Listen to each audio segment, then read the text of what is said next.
எல்லார் வீட்லேயும் அம்மா டெய்லியும் சாப்பாடு செய்கிறாங்க. ஆனால் அந்த சாப்பாடை சாப்பிட வீட்டில் யாருமே இருக்கிறதில்ல. அதே போல் தான் அப்பாவும் டெய்லியும் வாசலை பார்த்துக்கிட்டே இருக்கார். இன்றைக்காச்சும் என் பையன் வருவானான்னு. செல்ஃபோன் அடிக்கும் போதெல்லாம் என் பையனாக இருக்குமோ அப்படின்ற ஆசையை எடுத்து பார்க்குறாரு. ஆனால் அது வேறு யாராவது இருக்கும். நாம் நம்ம வாழ்க்கையில் ரொம்ப பிஸியாக ஓடிட்டே இருக்கோம். வேலை, ஃப்ரெண்ட்ஸு, வெளியே போகிறது, செல்ஃபோனு, சோஷியல் மீடியான்னு எல்லாத்துக்குமே டைம் இருக்குது. ஆனால் வீட்டில் நமக்காக காத்திருக்கிற ஒருத்தர்கிட்ட எப்படி இருக்கீங்கன்னு கேட்க மட்டும் நமக்கு டைமே இருக்கிறதில்ல. அவங்க நம்மக்கிட்ட இருந்து பெருசாக எதுவும் எதிர்பார்க்கல. பணமோ பரிசோ வேறு எதுவுமே எதிர்பார்க்கல.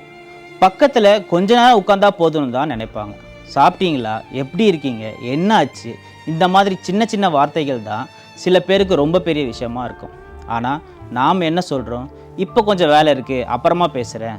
அந்த அப்புறம் சில நேரம் நம்ம வாழ்க்கையில் வரவே வராது. அப்போது நம்ம கையில் இருக்க போகிறது எல்லாமே மெமரிஸ் மட்டும்தான். நம்ம சுற்றி 1000 பேர் இருந்தாலும் ஏன் சில பேருக்கு மட்டும் இவ்வளவு தனிமையாக இருக்குது? இதுதான் இன்றைய ஃபைண்ட் அவுட். இது வயசான அப்பா அம்மாவுக்கு மட்டும் நடக்கிற விஷயம் கிடையாது. இப்போ நிறைய பேரோட வாழ்க்கையும் இப்படி தான் இருக்குது. ஒரே வீட்டில் 4 பேர் இருந்தாலும் ஒவ்வொருத்தரும் ஒவ்வொரு உலகத்தில் இருக்கும். ஒருத்தர் செல்ஃபோனில், ஒருத்தர் டிவியில், இன்னொருத்தர் வேலையில். எல்லாருமே பக்கத்தில் இருந்தும் மனசு விட்டு ரொம்ப தூரத்தில் இருக்குது. இதுதான் இப்போ சிட்டி லைஃப்பில் பெரிய மாற்றம். முன்னாடி பக்கத்து வீட்டில் யார் இருக்காங்கன்னு எல்லாருக்குமே தெரியும். வீட்டில் சமைச்சா பக்கத்து வீட்டுக்கு கொடுப்பாங்க. யாருக்காவது உடம்பு சரியில்லைன்னா என்னாச்சுன்னு ஓடி போய் கேட்பாங்க. குழந்தைகள்லாம் சேர்ந்து தெருவில் விளையாடும். ஒரு வீட்டில் பிரச்சனைனா அது அந்த வீட்டோட பிரச்சனையாக மட்டும் இருக்காது, எல்லாரும் சேர்ந்து நின்று உதவி செய்வாங்க. ஆனால் இப்போது ஒரே அடுக்குமாடி குடியிருப்பில் 100 குடும்பங்கள் இருந்தாலும் பக்கத்து வீட்டில் யார் இருக்காங்கன்னு கூட உங்களுக்கு தெரியாது. நம்ம செல்ஃபோனில் 100க்கும் மேலே ஃப்ரெண்ட்ஸ் இருக்காங்க.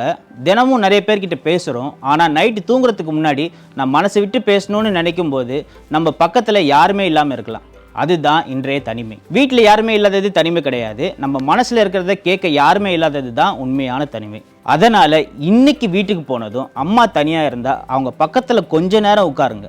அப்பா அமைதியாக இருந்தால் என்னப்பா ஏதாவது பிரச்சனையான்னு கேளுங்க. பாட்டி தாத்தா இருந்தால் அவங்கக்கிட்டேயும் கொஞ்சம் நேரம் பேசுங்க. ஏன்னா நம்ம வாழ்க்கையில் அவங்க நம்மக்கிட்ட கேட்டது ரொம்ப சின்ன விஷயந்தான். நம்ம சின்ன வயசில் அம்மானு கூப்பிட்டா எல்லா வேலையும் விட்டுட்டு நம்மக்கிட்ட ஓடி வந்துடுவாங்க. நாம் விழுந்துட்டா தூக்கி விட்டுருப்பாங்க. நாம் அழுதா சமாதானப்படுத்தி விட்டுருப்பாங்க. நம்ம சாப்பிட்லன்னா நம்ம பின்னாடியே வந்து சாப்பாடை ஊட்டி விட்டுருப்பாங்க. இப்போது அவங்களுக்கு வயசாயிடுச்சு. அவங்களுக்கு தேவையானது அவங்க கூட கொஞ்ச நேரம் இருக்கிறது மட்டும்தான். ஒரு நாள் அந்த அம்மா நம்ம கூப்பிட முடியாமல் போகலாம். அந்த அப்பா நம்ம வரவை எதிர்பார்த்து வாசலில் நிற்க முடியாமல் போகலாம். அப்போது இன்னும் கொஞ்சம் நேரம் அவங்களோட இருந்திருக்கலாமேன்னு தோணும். அந்த நேரம் திரும்ப வராது. அதனால் நேரம் இருக்கும்போதே அன்பை காட்டுங்க. பேச வேண்டிய நேரத்தில் பேசுங்க. பார்க்க வேண்டிய நேரத்தில் போய் பாருங்கள். அன்பு இருக்கும்போதே சொல்லிடுங்க, நான் இருக்கேன், கவலைப்படாதீங்கன்னு.